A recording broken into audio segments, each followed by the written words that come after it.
How to strengthen your immunity or your lung immunity during changing seasons?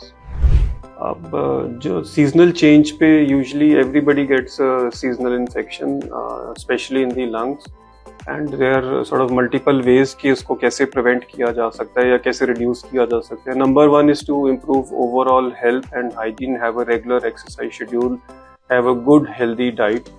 Second is to get yourself vaccinated against common diseases जैसे कि pneumococcal vaccination and influenza के against vaccination, which is available in our country and it is effective also, especially for patients who have respiratory diseases.